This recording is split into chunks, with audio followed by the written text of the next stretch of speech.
What's up, everyone? Welcome back to jikGeek in the Week podcast. Final Fantasy special. Loads to talk about. Loads has happened since we last spoke about Final Fantasy. If you're joining us in the chat, amazing to have you with us. Smash the like button if you're enjoying the content. And let me know your thoughts on all the recent drops, all the recent news. That FF7 Rebirth trailer I've heard is hype. So, in the chat, we've got the poll. Let me know what you're thinking. Let me know your thoughts. Let's just get the proper thumbnail on. That's better. Excellent. Really looking forward to the podcast. Like I said, if you join us in the chat, great to have you with us. It's been a while since we had one of these, so looking forward to it. Loads to talk about. We've got the FF7 Rebirth trailer. That dropped, I think, yesterday. Apparently, that is absolute fire. We've got FFX and FF9 Remake news to discuss. We've got some Square Enix news to discuss. And I think we'll take the opportunity just to go over anything to do with Final Fantasy X-3. Any opportunity for me, any chance I get to talk about FFX, I'm down for it. Yeah, really looking forward to the podcast. I think we'll just wait, just in case a couple of people want to join. Like I said, we've got the poll in the chat.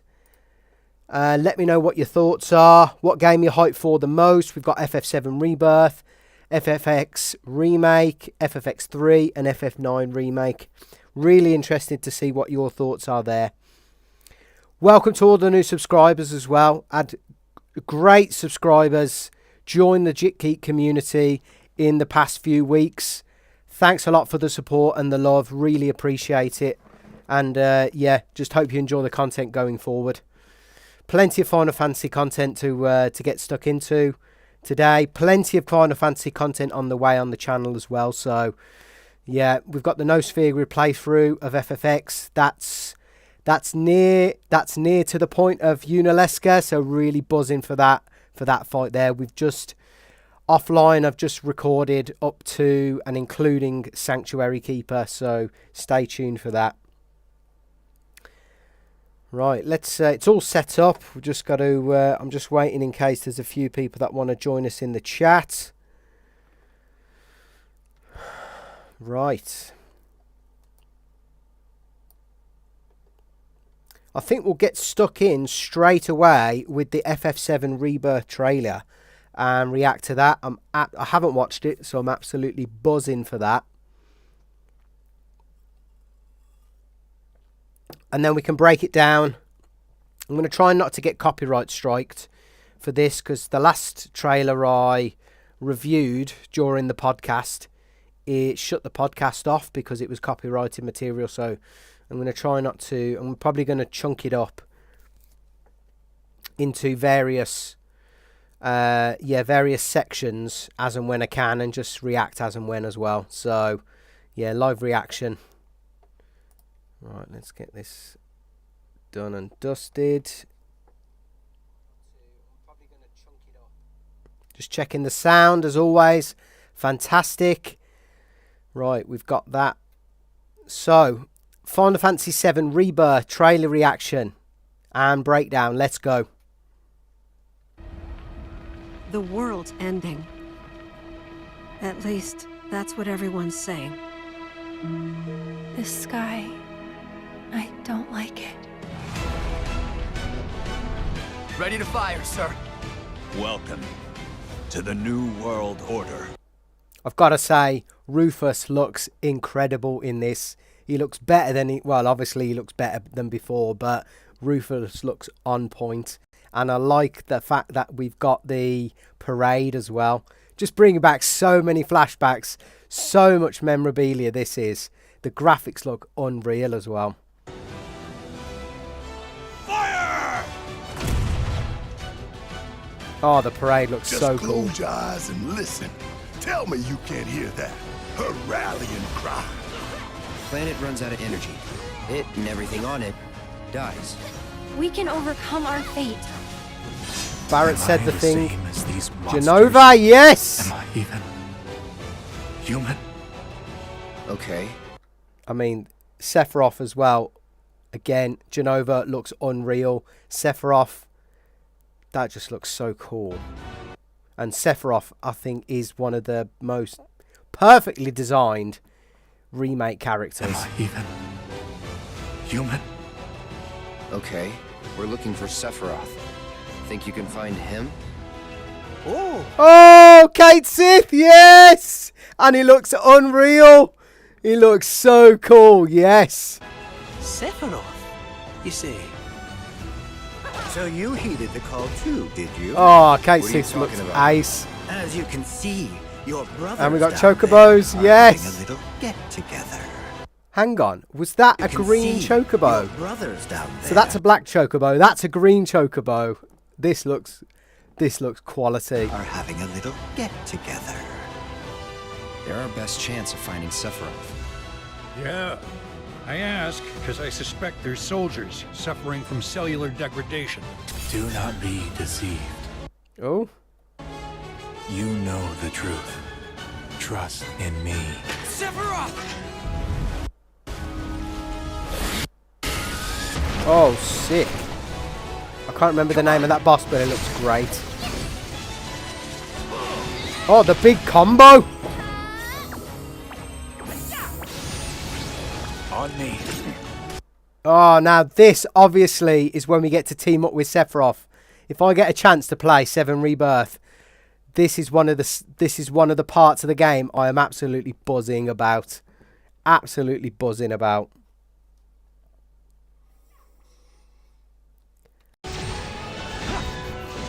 Gameplay looks brilliant as well.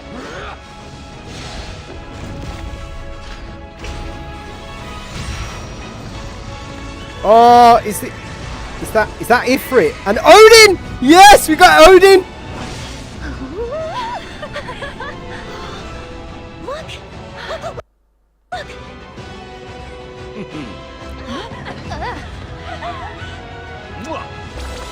Oh, Chocobo Racing, this looks cool as hell. And more mini games. And the bike scene, yes! Excuse me. Now, what is interesting is how are they getting Zack involved with this story? I don't know. I think it's cool though. Could you look after my friend? Just for a bit. Oh, that parade looks sick. Who's that? A weapon? Tutelary creatures, said only to appear when the planet is in grave danger. Who dares disturb? No! It's Vincent! It's Get upon in! us. The reunion. When worlds merge. We got the Vincent drop, yes! Who dares disturb my slumber? Oh, Vincent looks... I can't even see the front of him and he looks quality. Get in, we get that Vincent drop. It's upon us. The reunion. When worlds merge. I'm waiting, Cloud. Yes. I've got to say, that looks spot on. And February 29th next year on 2 discs. This is going to be an absolutely mammoth game. What did you think? Let me know in the comments, in the chat. Let me know what you thought about the trailer. Absolutely buzzing for Rebirth. Absolutely buzzing. Right, I hope we didn't get kicked out of the podcast. I don't think we did.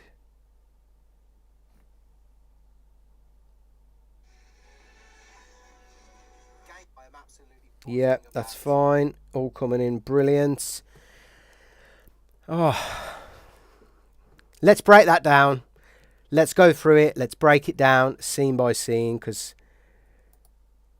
now, coming off the back of Final Fantasy VII Remake, I'm a bit unsure about what it all means with the ending, with Zack, how they're going to weave those two in. And we've got the ghouls as well.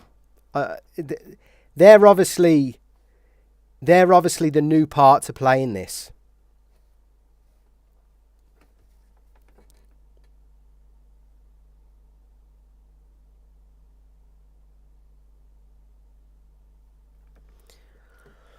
They're obviously the new part to play in this.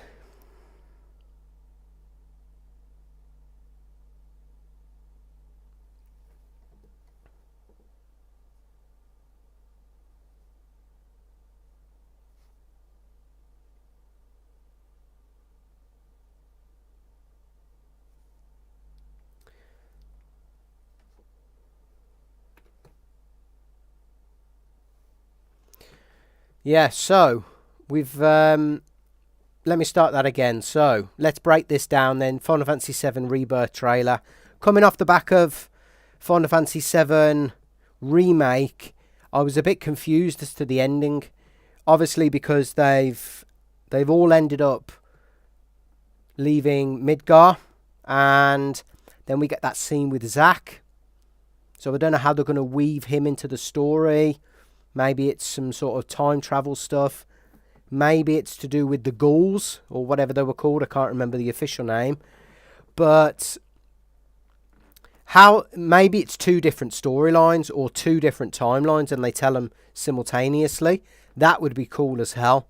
That would be really cool. And that's probably why the game's going to increase as well. Why they've brought out Crisis Core and tried to make a big song and dance of Zack as well. So that was unreal, that trailer. The world's ending. The world will be saved, but will you? Well, is that a reference to Aerith? Because spoilers for FF7, if you didn't know already, but that line right there could be to do with Aerith. And the fact that we've got the Zack and Cloud storyline up front as well means they may weave Zack into this timeline, the main timeline somehow. Maybe he is the one that ultimately saves Aerith. I don't like it. That shot there is one of the coolest shots in video game history I've ever seen. Ready to fire, sir. Welcome to the New World Order. Fire!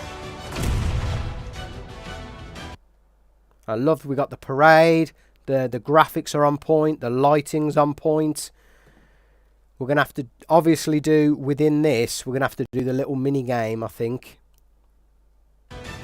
Just close your eyes and listen. And Barrett's saying the line he says in the original game as well. You can't hear that. Her rallying cry. Planet runs out of energy. It and everything on it dies. We can overcome our fate. Am I the same as these Now, Genova on point as well. Looks scary as hell. Really, really good representation of that. monsters? Am I even human? And of course, in Rebirth, this is exactly as we're going to be exiting Midgar. We're going to be having more Sephiroth flashbacks, more scenes with Sephiroth. We've obviously got later on in the story. Where is it? Here, I think it is. When they join together, Cloud and Sephiroth. There we go. On me. So this is the scene when in the game where they join together, and you can even see you're going to be able to probably play as Sephiroth as well, so that's going to be cool as hell.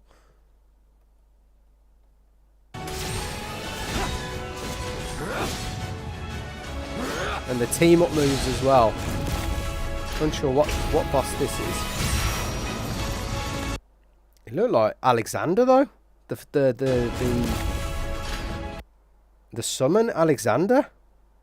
Can't remember if that was in FF7.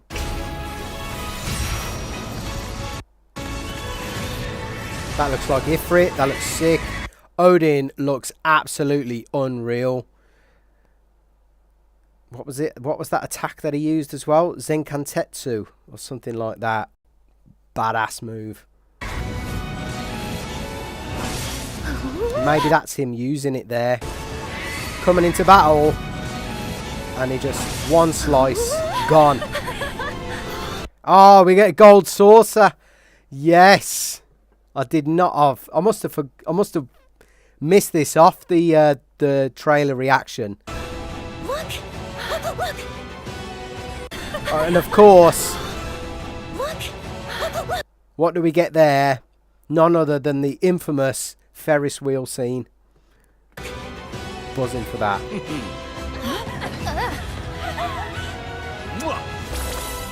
Chocobo racing. As annoying as it was iconic as hell. And it's an integral part of the game in order to get some of the summons and access certain parts of the map and access certain parts of the game. So really buzzing for that as well. And it looks cool. It looks like it takes you out the game. It looks like it's something different. And it looks like they've revolutionised what they had in the PS2 days. And we get the other cool mini games, and then obviously we've got the infamous bike scene. Excuse me. So this is an interesting scene because, and again, how they bring Zack's story into this. If it's told on two different wavelengths, two different timelines, or do they weave him in somehow? Is he alive after that massive battle at the end of FF7 Remake? Could you look after my friend? Just for a bit. That is cool as well. Look at that. Bloody hell, the detail in that shot. Unreal. I wonder who that is.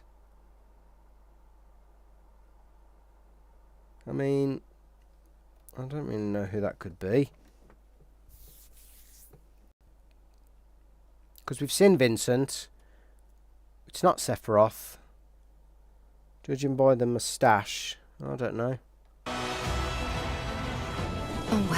It's interesting that they like pause on that character as well. Tutelary creatures, said only to appear when the planet is in grave danger. Now, before we get into that Vincent drop, Tutelary creatures. Maybe they're talking about the ghouls here. Maybe. And maybe that's... I don't know how, though. I don't know why they're in this and not in the original. Or I don't know why they just haven't stuck to the original timeline. Maybe they want Aerith to go all the way. But that was a part and part of the game, though, I suppose. Maybe they want to merge it with Zack's storyline. Maybe. I don't know. It's all got to do with the ghouls, though, because they're the ones that impacted the final scenes in FF7 Remake as well. Said only to appear when the planet is in grave danger. Who dares disturb my slumber? I mean, he even sounds unreal. We get that Vincent drop. Arguably, my favourite character from FF7 back in the day on the PS2. Cool as hell. What a character. So cool. The guns, the fighting style, the look. It's like kind of got that Devil May Cry look. Yeah, it looks absolutely badass. It's upon us. The reunion. When worlds merge.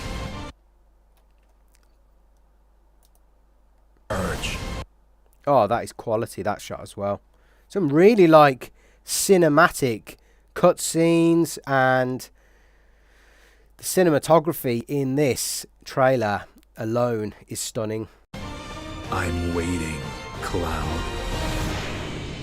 We're waiting as well, Sephiroth, for that rebirth.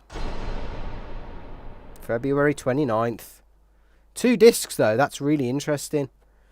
Yep, absolutely buzzing for that. Absolutely buzzing.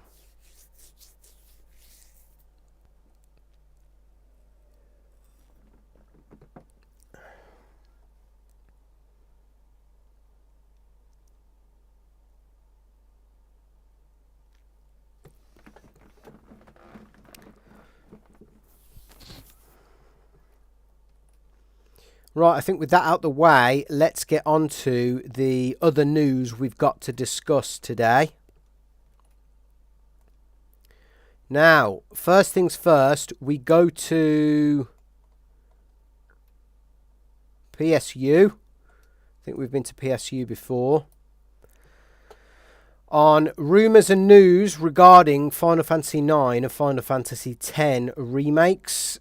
So, FF9 Remake was due summer 24 and FFX Remake won't launch in time for the game's 25th anniversary. Now, it's all but been, I know it's been leaked previously, it's almost been everything but confirmed that both of these games will have a remake at some point. And the reason I've started here is I think the reason we haven't got an FFX3 yet is they're waiting to do an FFX remake. Equally, I also think they're letting the dust lie with the Final Fantasy VII Remake hype as well. Because FFX will arguably be just as big of a new remake release, it will, than FF7. Because FF7 they did on point. So let's check out the article. Grab the salt shakers for this one, folks, as we've got another wild rumour regarding as yet unannounced FF9 and FFX remakes from X-Reset Era Insider, I'm a Hero 2. Okay, so I think we did an Endivia Leaks drop a couple of years back maybe on the channel, and I recall I'm a Hero 2 I think being a part of those leaks. To be fair, they have a decent track record, and we've already heard murmurs about FF9 getting an overhaul, but better play it safe just to be sure. So FF9 back in a couple of years ago had these leaks that it was going to surface, and it was all but confirmed then. But hang on, let me reread that. To be fair, they have a decent track record, and we've already heard murmurs about FF11 getting an overhaul, but better to play it safe just to be sure. Oh right, okay. So they're touching on FF11 as well. Now, quite a big, not played it much, but quite a big fan of FF11. Love Absolute Zero. I think it's one of the coolest bosses of all time. This time around, I'm a Hero 2 has taken to Reddit to warn people that some folks are posing as the leaker on Discord, but has also provided a few updates on upcoming Square Enix projects. For starters, FF11 Remake was apparently scheduled for 2024, but the project now apparently needs a bit more polishing, so that date might not happen.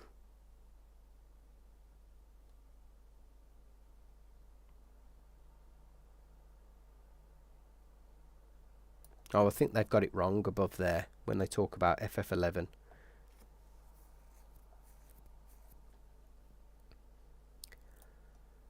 As for the Final Fantasy X remake, the leaker claims that the project currently only has a skeleton crew working on it, and therefore it won't make it out in time for the 25th anniversary of the original game. It's almost been rumoured that the Final Fantasy VII remake will be ported onto the Nintendo Switch's successor, possibly as a title launch, and that it runs like a PS5 game on the console's dev kit. Look, I am not really bothered about how long it takes them to do the FFX remake, as long as they do it as good as they've done the FF7 remake. I probably wouldn't even mind them including that same battle system in this FFX remake. Of course, I'm an old school FFX fanboy, so I'd really be pushing for that turn-based combat, that CTB, as opposed to more of this kind of action style battle system, more ATB focused. But as long as they get the story, the characters, and the you know, the battle system on point, and they don't mess about too much with all three of those, and kind of relay everything back to all of the original story arcs, characters, and the ending, etc., I think they're onto an absolute winner there.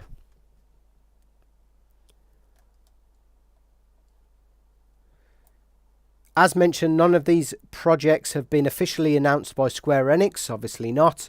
So we'll just have to wait and see if they come to fruition. Regarding FF9, website Gematsu, that was another website in the Endivia leaks a couple of years ago, has also backed up claims that the classic PS1 RPG is getting a remake, while I'm a Hero 2 previously outed the FFX remake back in June. Yes, they did. So Gematsu and I'm a Hero 2 are looking like they're on the ball again this time as well. Not much to update there. Let me know what your thoughts are, though, in the comments. Buzzing for the FFX remake. Not the biggest fan of FF9. Didn't play it so much back in the day, but it'd be cool as hell to see a remake in that space as well. Of course, we've got a lot of FF7 content that's dropping this year and next year, so I think we're going to see that first.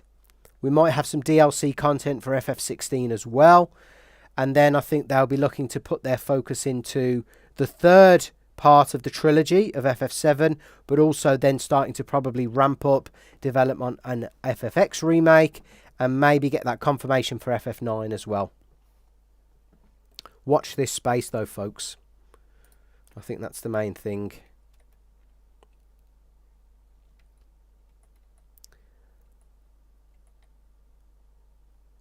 Right, another article I've got for us today as well, interestingly, is relating to Final Fantasy 16 and Square Enix stock exchange valuation. So I think we're going to just dive straight into this one as well. Square Enix loses nearly 2 billion in value since FF16. New report casts doubt on ability to recover. This is not good news at all. Square Enix has lost nearly 2 billion in value since the launch of FF16 in June, and a new report has cast doubt on the company's ability to recover. Shares in the company have plummeted nearly 30% since FF16 came out on June 22nd, closing on February 13th at their lowest point since May last year. Damn, that is bad news for Square Enix. I mean, it was a good game. It was strong. The graphics were really good. It had that real Game of Thrones medieval vibe. Maybe the battle system wasn't that good. I've heard mixed things about that. I haven't got a PS5, so I'm yet to play the game. But I think visually it looked great. Maybe people just weren't digging the battle system. Maybe people weren't digging the storylines. Maybe they weren't digging the icon versus icon, you know, like the summon or the Aeon versus Aeon sort of battles. Maybe it was something else. Maybe it was the price. Maybe it was the fact that it was a PS5 exclusive. Maybe that deterred a lot of people. I mean, if it came out across platform, which it probably should have, it would have sold a hell of a lot more copies. The PS5 exclusive sold 3 million copies during launch week, a figure that sparked a debate online about whether it had met Square Enix's sales targets. Square Enix told IGN in July sales of FF16 were extremely strong and insisted the game had sold well relative to the PS5 install base. Okay, well, considering it was on point there, and now they're losing value, there's got to be some sort of correlation there. IGN sources familiar with the performance of FF16 confirmed sales had slowed considerably since launch, but that the game was not considered a disaster. Early in September, Square Enix announced that FF16 is set to get 2 DLC expansions. Like I've just mentioned, we're expecting DLC expansions later this year, probably in time for Christmas, and confirmed a PC port was officially in development. This is what most of us want. Now, if I get the time, we'll be doing an FF16 playthrough. We might only touch on various parts of the game. It's exactly what they should have done from the get-go, is the PC port, really. Now, whether or not PlayStation and Square Enix had some sort of original deal, whether they, whether they're in partnership on this, there's a lot to be said there, and I'm pretty sure, I think FF7 was a remake as well. When that came out, sorry, that was a PlayStation 5 exclusive. But that seems to have had a lot more trend, a lot more time in the sun as well. That seems to have done better for longer. This seems to have been quite a trendy, kind of a short trend with FF16. Let's see. A new report from Bloomberg painted a bleak picture of Square Enix, which reported a profit decline in August. Analysts told the publication that FF16 failed to make up for the poor performance of previous Square Enix flops. So that's what it is. They were looking to bank more because of other games that had failed within the year. So Marvel's Avengers games, Forspoken, and other mobile games were obviously flops, and they've tried to recuperate some of those losses with the FF16 drop. They should just really just stick to their guns, stick to Dragon Quest, stick to Final Fantasy, branch out in obviously all of the different bits and pieces that they can do there. But surely they can drop some, great old school turn-based combat mobile games, for instance, or maybe start to branch out with other, trying to develop new brand names as well, or maybe buy some lesser undervalued brands, a bit like Microsoft have been doing recently as well. There's a potential for that there, because they're almost putting all of their eggs into the Final Fantasy basket, and if it hasn't reached expectations, Final Fantasy 16, then what's to say any further installment, Final Fantasy 17, etc., will do the same as well. So it sounds like then they're trying to recuperate losses for games that aren't their kind of tier A, top tier, brand named gaming titles. The root of the problem, so here we go. Sources told Bloomberg that producers were given full reign over the scope and direction of projects whose goals can shift without warning. The upshot of this volatility in the quality of the final project obviously impacted, which it just goes to show if they're given full reign and they're not kind of put on their toes, these projects can go a bit AWOL. They can be a bit of a disaster. I can full well be certain that Square Enix is all over their Final Fantasy titles, all over their Dragon Quest titles, but some of these ones they kind of probably just subcontract in a load of people, and yeah, they kind of just let them do what they want, really.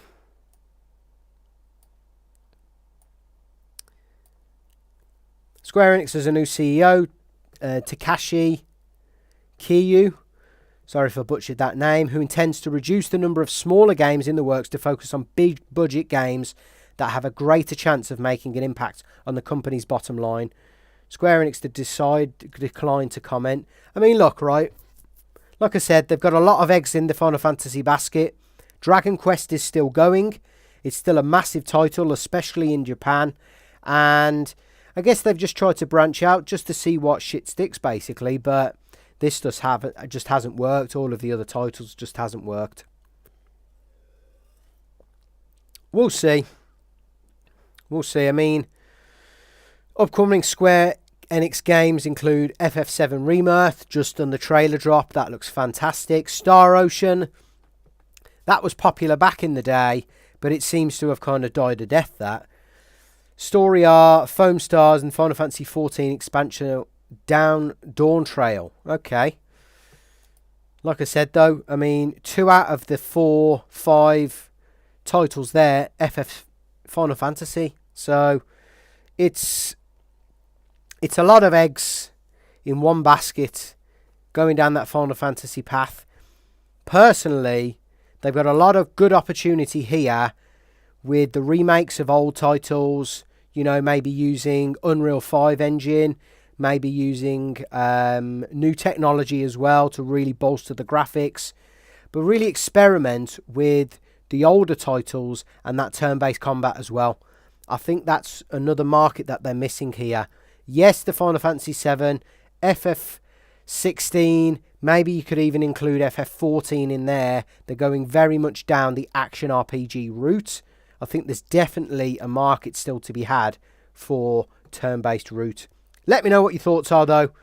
Really, really interesting news about Square Enix, that is.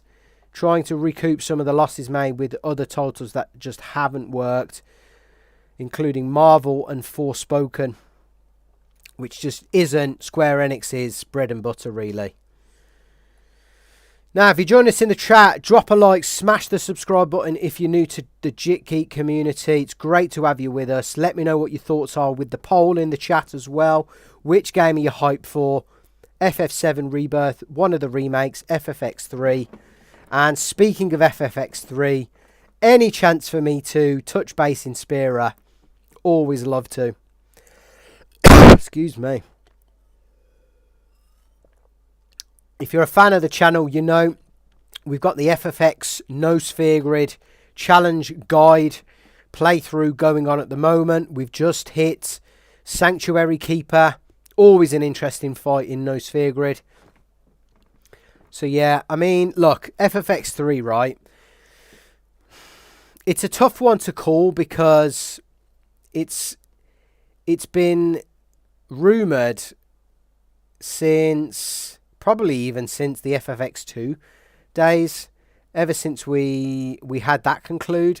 And of course, we'll get into the article, but we've had, I mean, let's just quickly skim through the article, but we've had FFX2, so that took place with Yuna, Pain, Riku, and we then had the novel, I think it was a series of novels that followed that.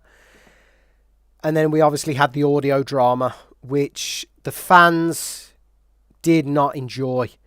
Now, I've stayed clear of the 2.5 and the audio drama.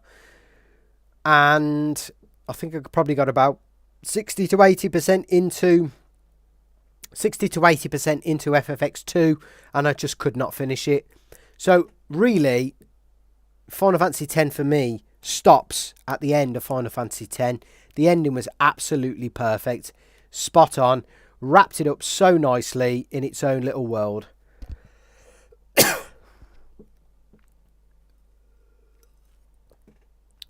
And it really didn't call for a part 2.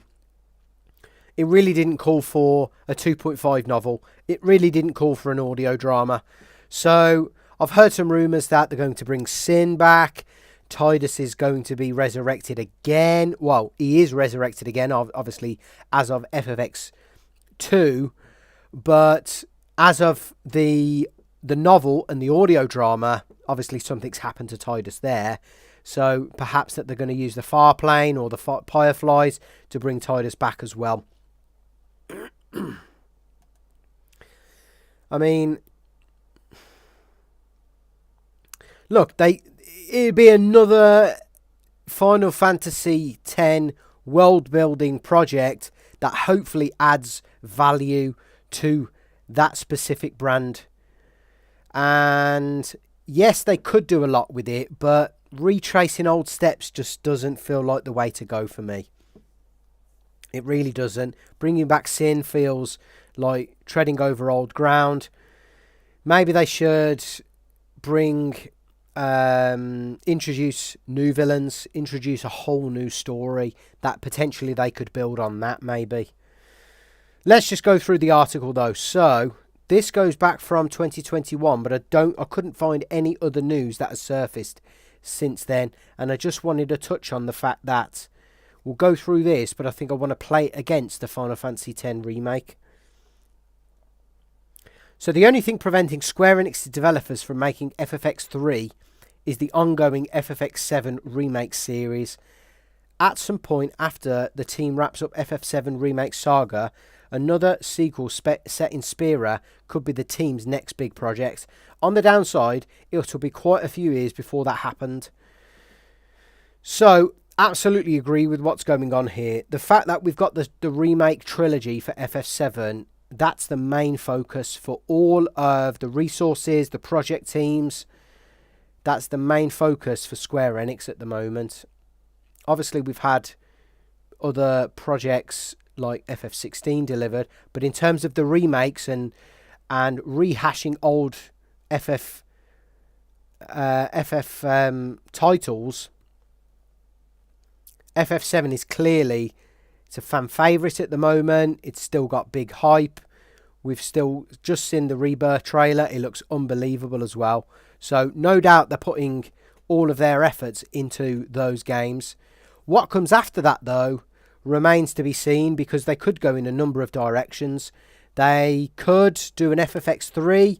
They could do other stories for the Final Fantasy X universe. We could explore a prequel, you know, the kind of Jet, Braska, Auron saga.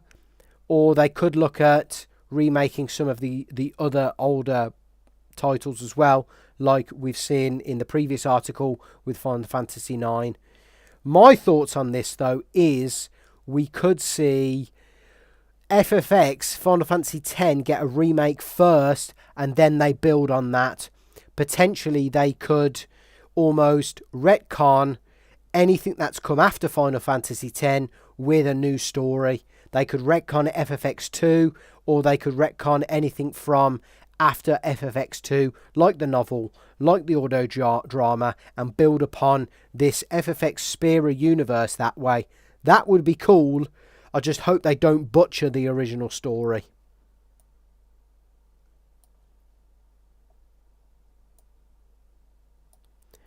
So this is just talking about the interview that they did with Square Enix back in 2021, when they talked about the possibility of Final Fantasy X getting a third part.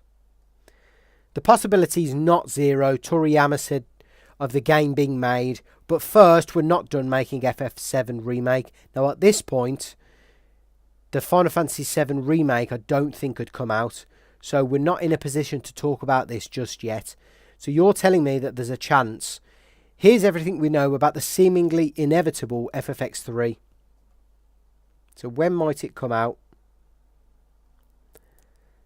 At this point, you'd have an easier time trying to pinpoint how long Square Enix will be in making FF7 Remake games. Well, we are a few years down the line, and we're just getting onto FF7 Rebirth, which is part 2 of the trilogy. Thus, we have a 1 full-sized game and 1 2-chapter DLC, together with only cover a fraction of the original game story content. So let's just break that down. We had the remake, we had the 2 DLCs, we've had the Crisis Core remake, we've had I think there was a DLC for that as well. So there's a lot of content being pushed into the FF7 world. It's clear that that's the priority for Square Enix right now. We have a general idea about how the story will play out, but we haven't decided exactly how many parts, nor can we confirm anything, Katase said in Final Fantasy VII Remake Ultimedia, released May 2020. There's speculation that it will be 3 parts, but we're just doing things one step at a time. I mean, we've now had that confirmation that it is 3 parts, this Final Fantasy VII Remake trilogy.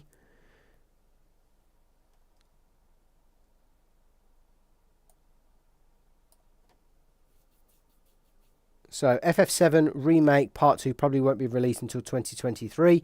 We've just had confirmation it's coming out in February 24, and we expect at least 1 more full-size game to come after that. It's optimistic to think that the FF7 Remake saga might end with a final entry in 25 or 26, but it is still feasible. Only then will development start on the earnest of X3. At that point, unless Square Enix recycles certain development systems or assets, it'll take 3 or 4 years to make. I think the best thing for them to do, Square Enix, is to remake FFX using unbelievable graphics, Unreal 5 engine, Lumin, all sorts of other cool technology, and then build upon that as well. Because there's nothing stopping them doing what they've done to FFX as they've done with FF7, which is slightly tweaking the story, introducing some, maybe utilising the Fireflies in some new way. That could be a potential option.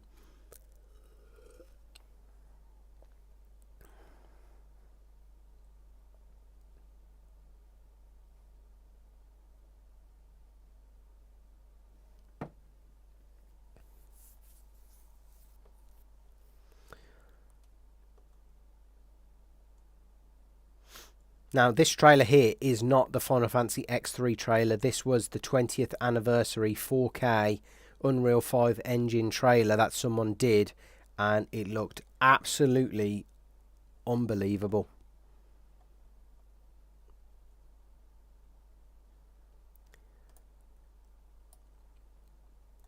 And this is what I'm talking about. This kind of quality is what I'd expect. I mean, look at that. It just looks, Besaid looks absolutely perfect. This is the sort of quality I would expect from a FFX remake. What else do we have? Yep. Orin in Zanarkand as well. I think we might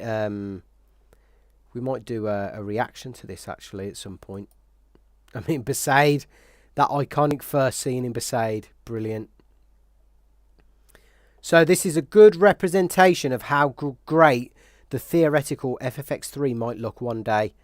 Absolutely.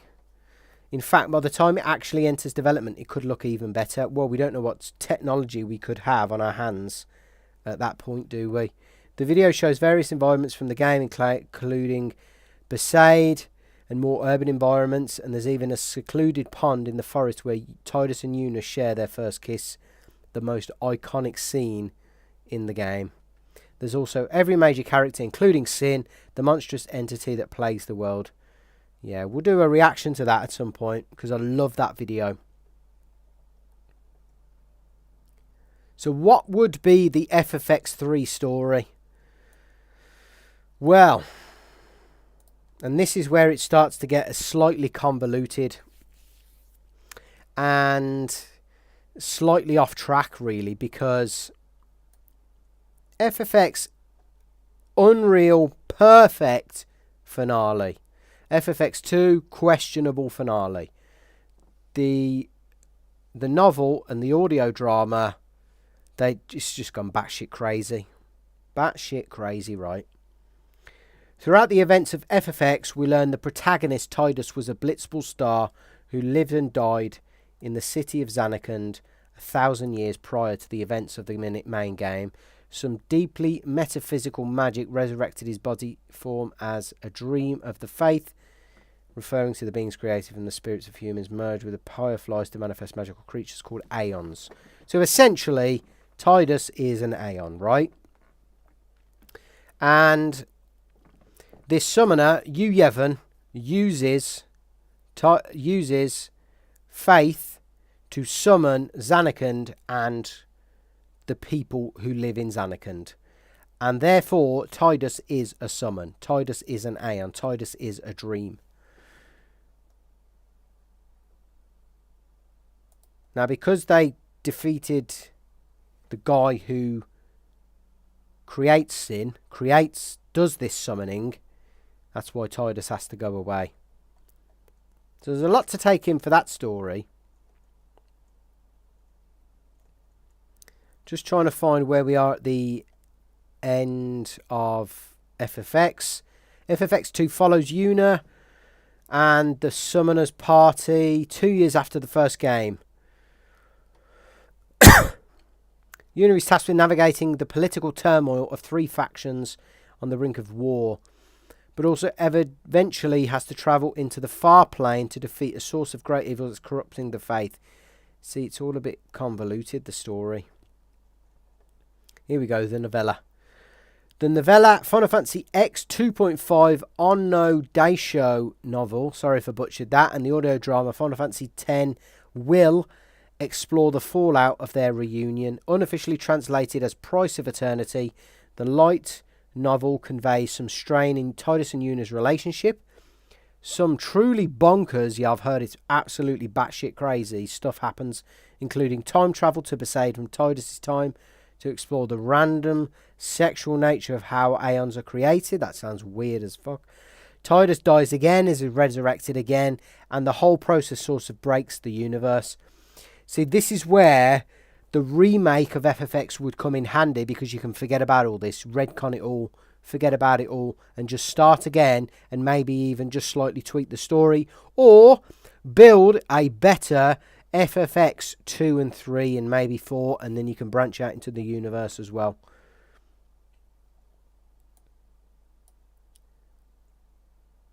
So all of the upheavals, hang on, all of the upheavals in the far plane resurrect many of the dead, including Sin. These shifting dynamics, including what's essentially a Una-Tidus breakup, are covered in the brief audio drama FFX Will. This amounts to genuinely solid setup for the next game. Will also introduces a 17-year-old woman named Chumi, who claims to be Auron's daughter, and her childhood friend, Kurgum, who longs to be a summoner. In short, Sin is back, and a mix of the old guard and a new generation of heroes has to rise to the occasion. That part also might be split neatly in two after Tidus and Una go their separate ways. I mean, the only other thing that they could do is bring the band back together and have Tidus and Una go on kind of separate, almost pilgrimages, but then they've got to bring the full team back together with the new team and conquer Sin that way. So we've got Tidus. Auron's going to be dead, and that's why I think it will be shit, because Auron, Tidus and Una are the critical trifecta of Final Fantasy X. Auron is clearly one of the reasons why FFX 10-2 failed as well, in my eyes.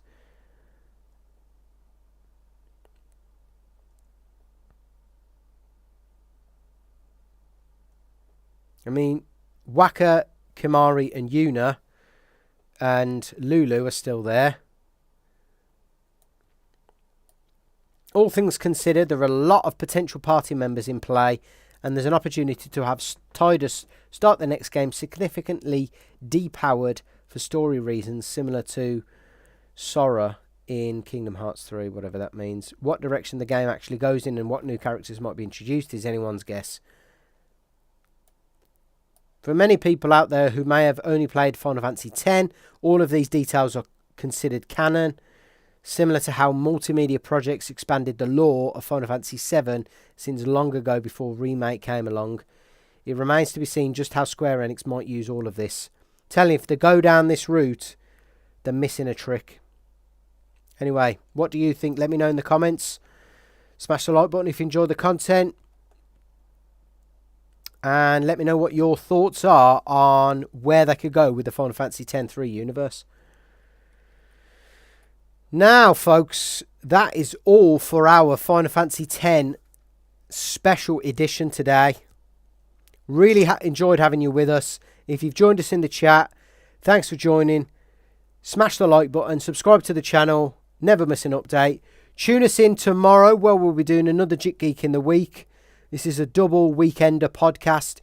We've got some Marvel stuff to break down tomorrow. We might have some special guests joining us for a bit of a Marvel special and deep dive maybe into the new Aquaman 2 trailer as well.